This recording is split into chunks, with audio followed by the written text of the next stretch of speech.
Assalamualaikum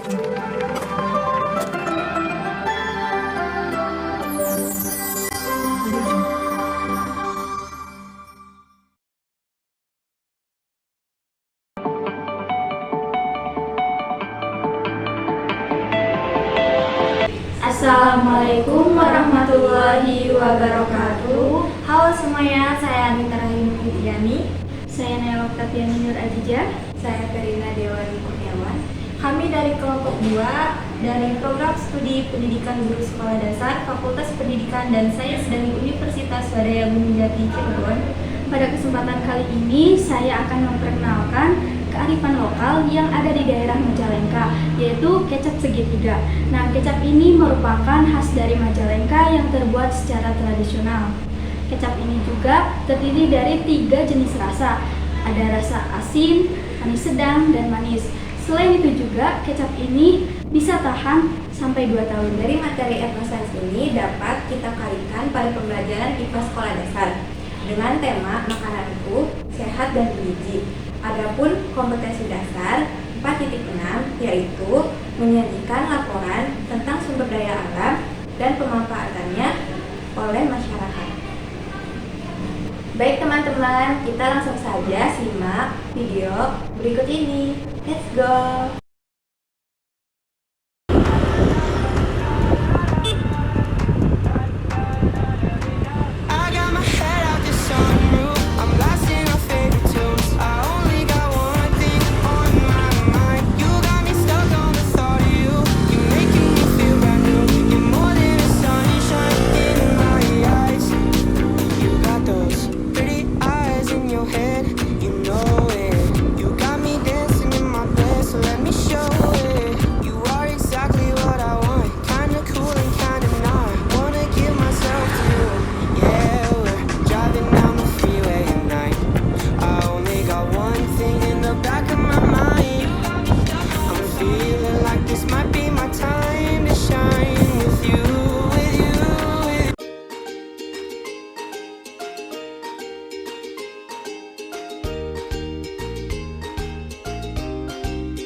Baik, di sini saya sudah bersama dengan narasumber yang memiliki usaha pabrik kecap segitiga Majalengka.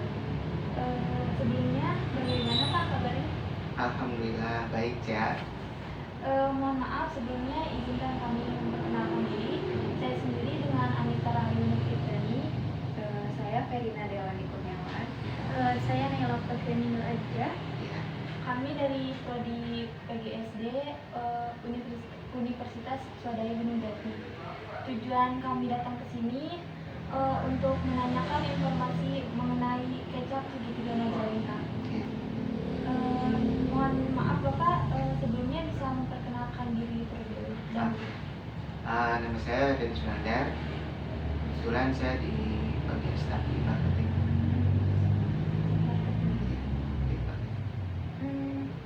Terkait kecap segitiga Majalengka ini, bagaimana awal mula usaha ini?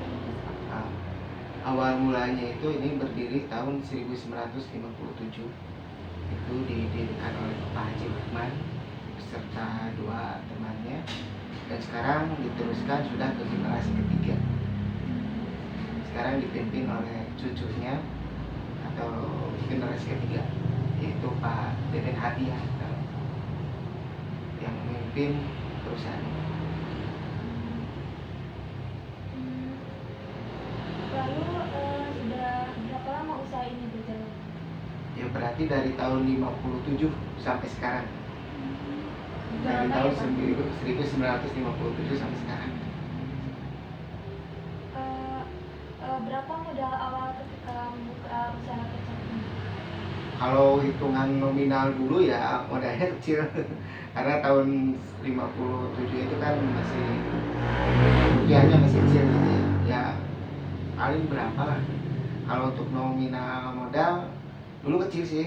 Cuman untuk sekarang kita karena udah ekspansi dan udah menjadi UKM terbesar juga ya, untuk perputarannya hariannya kita cukup baik juga, cukup besar juga. Kira-kira itu berapa? Modal awalnya ya kurang lebih sekitar, kalau hitung-hitungan nominal ya di angka 100 ribuan mungkin dulu. Iya. Karena kan pembandingannya 100 ribu dulu dengan sekarang kan hampir 100 kali 1000 kali lipat lebih gitu. Untuk karyawannya itu ada berapa? Untuk karyawan tetap di sini itu kita ada 31 untuk karyawan tetap, untuk ada juga yang karyawan harian, terus ada juga kita punya pengelolaan itu agen-agen subagen, agen distribusi.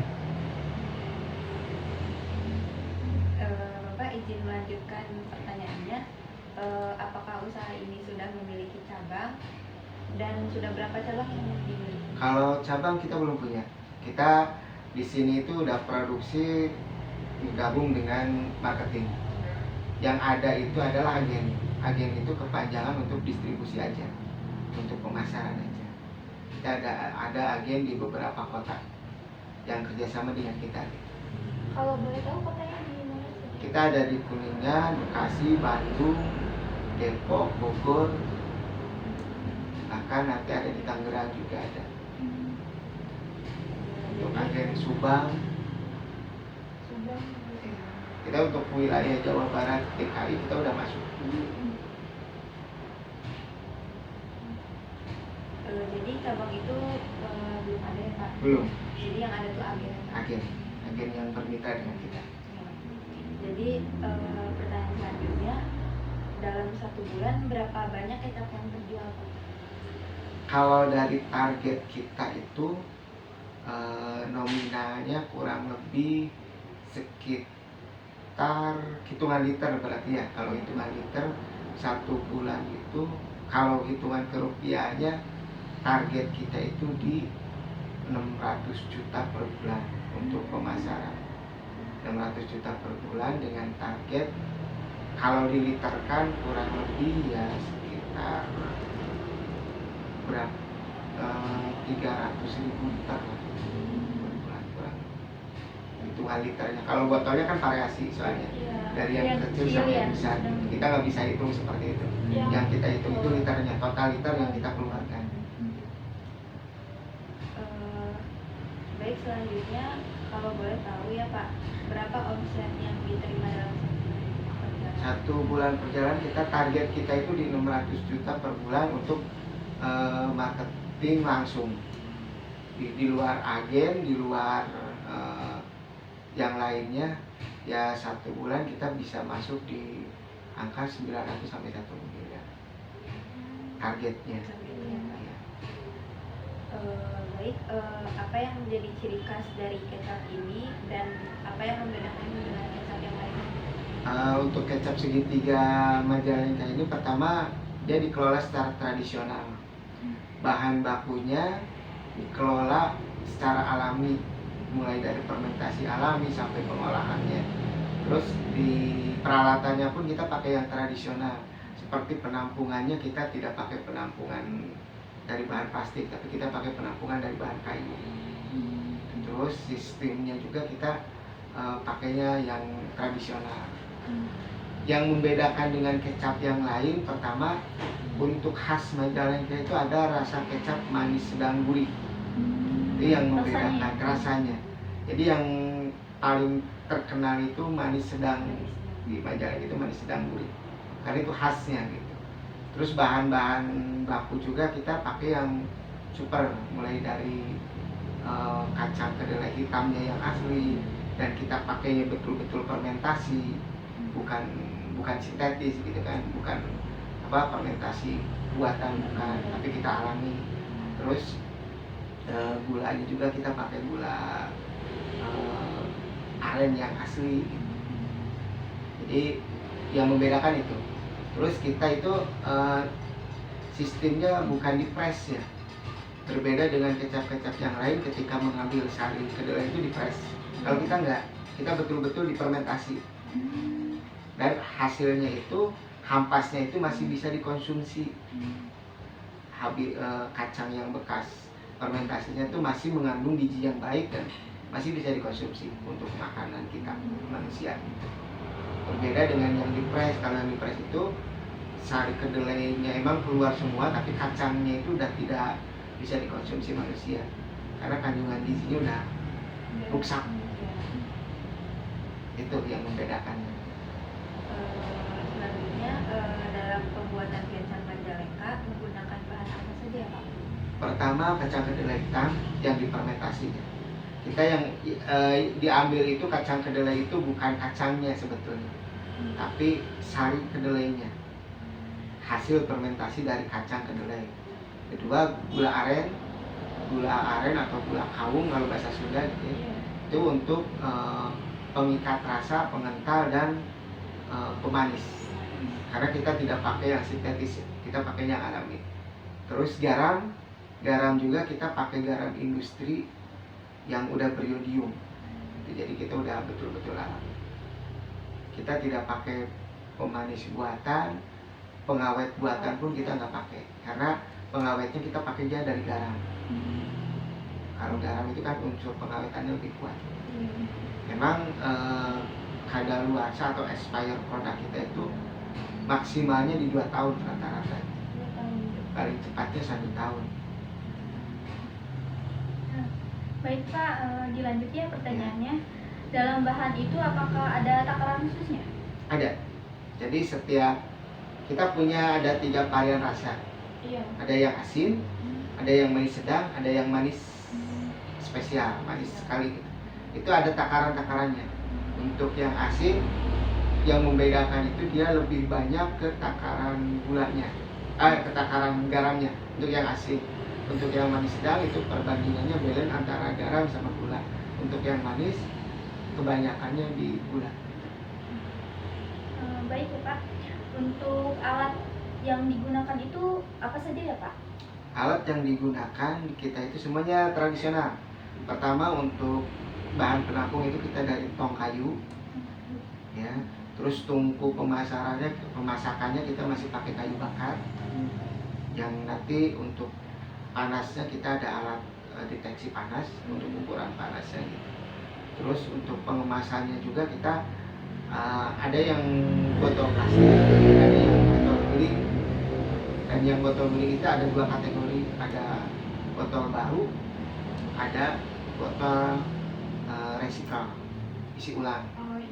Jadi isi ulang itu maksudnya kalau di pasaran itu untuk beberapa wilayah seperti Majalengka, Indramayu, mereka tukar botol. Jadi beli kecap itu konsumennya bawa botol kosong, jadi tukar botol. Karena botol itu kan masuk ke HPP, hitungan produksi gitu kan. Jadi mereka belinya isi kecapnya aja bahasanya. Nah, botol-botol kosong yang bekas itu kita olah lagi, kita cuci lagi, kita bersihin lagi, kita panasin lagi sampai betul-betul kering, sampai betul-betul bersih. Karena kecap itu nggak boleh terkontaminasi dengan air sedikit pun, karena akan basi. Jadi kecap itu sebetulnya dia nggak pakai air bening ya, tapi pakainya air fermentasi. Yang dipakai itu air wedang, air fermentasi. Jadi nggak pakai air bening. Ketika tercampur dengan air bening atau air mineral biasa, itu akan cepat rusak. Makanya di botolnya pun harus betul-betul kering. Harus nggak boleh ada bekas air atau apa. Karena itu mempengaruhi kandungan mikroba yang ada di kecap. Baik Pak, dalam proses kecap segitiga Majalengka itu bagaimana ya Pak proses pembuatannya? Proses pembuatannya pertama kacang kedelai direbus, habis dibersihkan itu direbus, diangkat, dijemur. Itu kurang lebih 4 hari sampai 5 hari penjemuran, karena harus benar-benar kering. Habis itu disimpan untuk difermentasi awal. fermentasi pertama, nah sebutnya untuk dimunculkan jamur kayak oncom, kayak tempe tuh kan. Kalau kedelai didiamkan, habis direbus didiamkan itu kan muncul kayak jamur gitu ya. Nah itu tahap fermentasi awal. Habis itu kurang lebih seminggu, 5 hari atau 1 minggu, baru dibersihkan lagi, disaring, diayak bahasanya gitu ya, sampai betul-betul mikrobanya kebuang atau jamurnya kebuang, baru direbus lagi atau difermentasi kedua lanjutan, yaitu direndam dengan air garam. Itu yang diambil sari airnya, direndam dengan air garam sampai seminggu sampai 12 hari maksimalnya. Itu yang sempurna itu yang 12 hari itu direndam dengan air garam. Nah, hasilnya fermentasinya, kacangnya diangkat, direbus lagi, baru dijual ampasnya, kacangnya. Airnya, air fermentasinya sama air rebusan tadi bekas ngerebus ampas itu baru dimasak. Itu yang namanya yang pertama air wedang, yang ini yang air fermentasi tadi, yang rendaman garam, yang hasil dari rebusan kacang keduanya itu yang disebut air wedang, yang dimasukkan ke masakan kecap. Jadi sebetulnya hitamnya kecap itu nggak ada yang hitam, kecap itu semua merah-merah karena dari hasil fermentasi. Kalau kedelai mah sebetulnya mau kedelai hitam mau kedelai kuning hasilnya sama, cuma yang membedakan itu nanti di kekuatan rasa sama kekentalan rasa tuh yang membedakan itu. Kalau kedelainya sama, makanya beberapa produksi kecap yang lain pakai kedelai kuning kan, tapi efeknya pasca produksinya dia dibuang karena nggak bisa dikonsumsi kalau kedelai kuning. Jadi lembek tuh kalau kedelai kuning. Kalau kedelai hitam kan keras. Baik Pak. Nah dalam pengemasan juga apakah ada takaran khususnya seperti berapa mili ada. gitu? Ya, tadi setelah direbus kan ya, direbus diolah jadi kecap. Itu untuk pendinginannya pun kita nggak pakai alat pendingin khusus, tapi dibiarkan di tong-tong penampungan. Paling cepatnya itu 3 hari paling cepat untuk dingin, dikemas itu harus dalam kondisi dingin, atau sampai 1 minggu untuk dikemas. Dan itu berapa kali penyaringan, kita ada penyaringan manual yang betul-betul yang dimasukin ke kemasan kita itu kecap yang udah bersih dari kerikil-kerikil atau apa gitu. Jadi itu. Nah, terus untuk pengemasan kita ada ukuran dari 135 mili, 135 mili, ada yang 250 mili, ada yang 300 mili, ada yang 500 mili, ada yang 600 mili, ada yang 1 liter, dan ada yang 5 liter. Itu untuk kemasan. Ditambah lagi yang kemasannya itu kan itu yang botol ya, botol plastik itu 135 mili, semua varian asin, manis sedang, manis.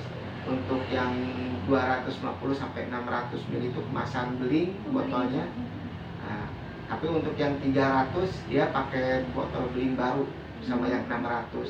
Kalau untuk yang 250 sama yang 500 dia pakai botol isi ulang atau botol bekas yang dibersihkan lagi. Untuk ukuran 1 liter itu pakai deterjen, sama yang 5 liter pakai deterjen. Dan yang produk terbaru itu yang 225 mili itu pakai standing pad plastik, kemasan isi ulang plastiknya. Terus kita juga punya 3 produk. Pertama segitiga originalnya yang manis, manis sedang, sama asin. Kedua ada samara. Samara itu manis sedang semua rasanya. Yang ketiga ada merah putih. Merah putih itu rasanya manis. Ini yang samara sama yang merah putih itu untuk kualitas di bawah segitiga untuk kualitas. Atau atau harganya yang ekonomis, lebih murah dari yang segitiga. Kalau boleh tahu harganya setiap ini berapa? Harga di pasaran ada di Otet, nanti ke Otet aja. Oh iya. Nah, di Otet itu Iya, izin video juga. iya, nanti boleh tinggal di Otet dilihat itu ukuran sekian semua. Iya. Kecuali yang standing coach itu belum launching, kita masih belum keluarin. Kalau produksinya udah tapi belum kita launching. Baik Pak, untuk pertanyaan terakhir itu, mengapa Bapak terpikir memilih inovasi usaha ini? Pertama, kalau di perusahaan ini kan udah turun-temurun ya, Dari perusahaan generasi. UKM ya, UKM keluarga. Ini masih skalanya masih skala UKM, masih belum bentuk CP atau PT, tapi masih UKM. Namun produksinya dan sistemnya kita udah mengadopsi sistem perusahaan. Dan di sini pun semua karyawan tuh dikelola secara profesional dengan sistem upah ya UMK gitu.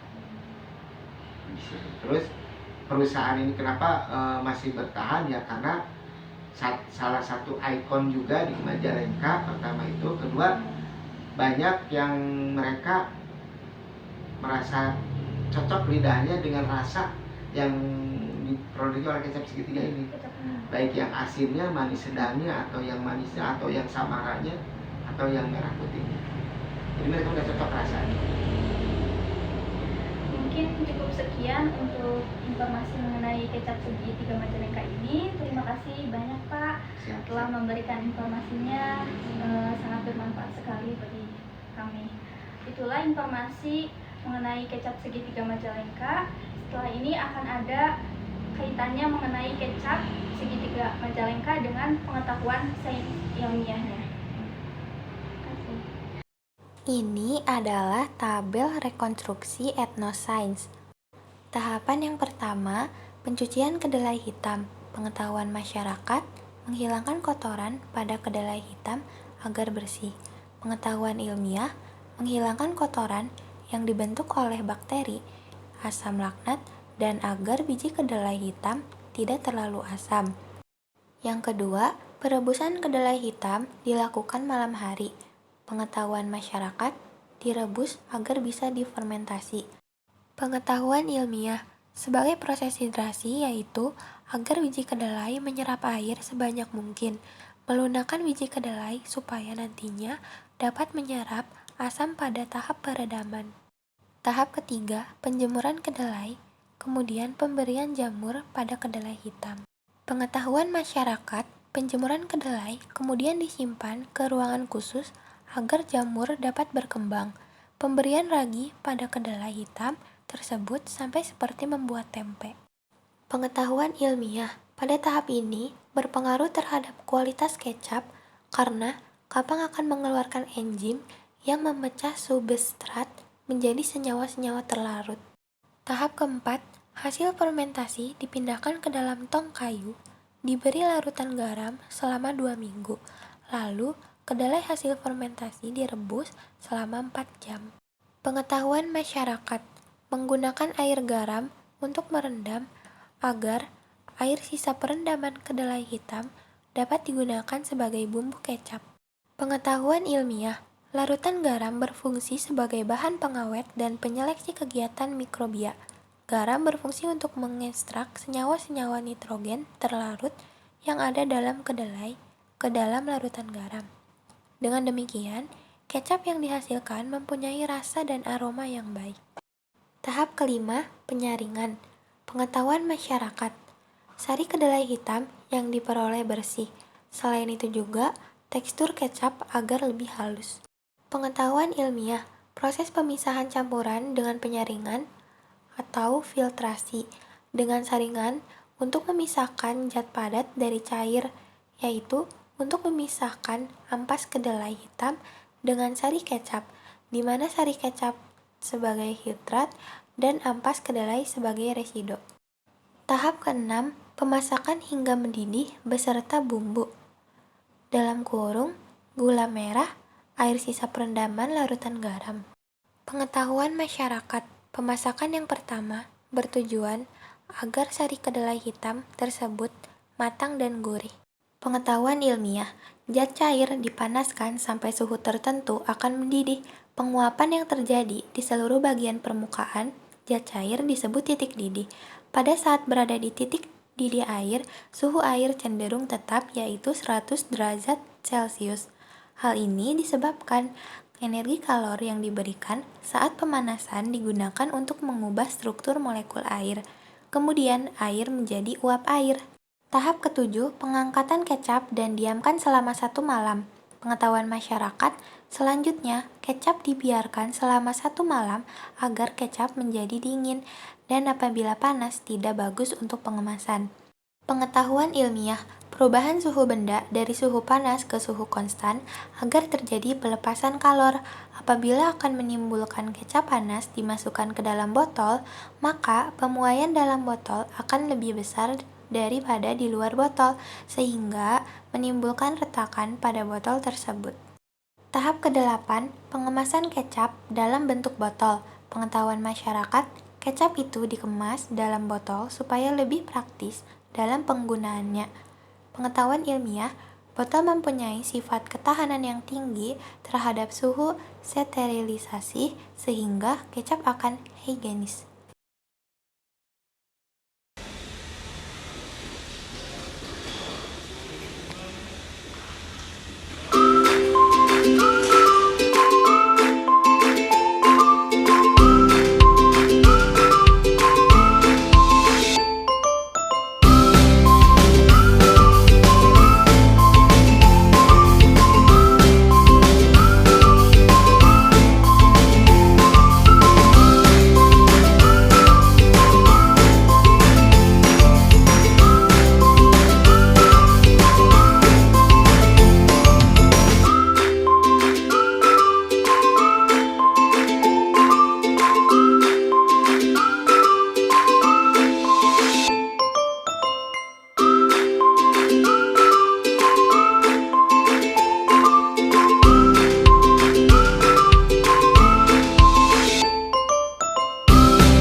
Hai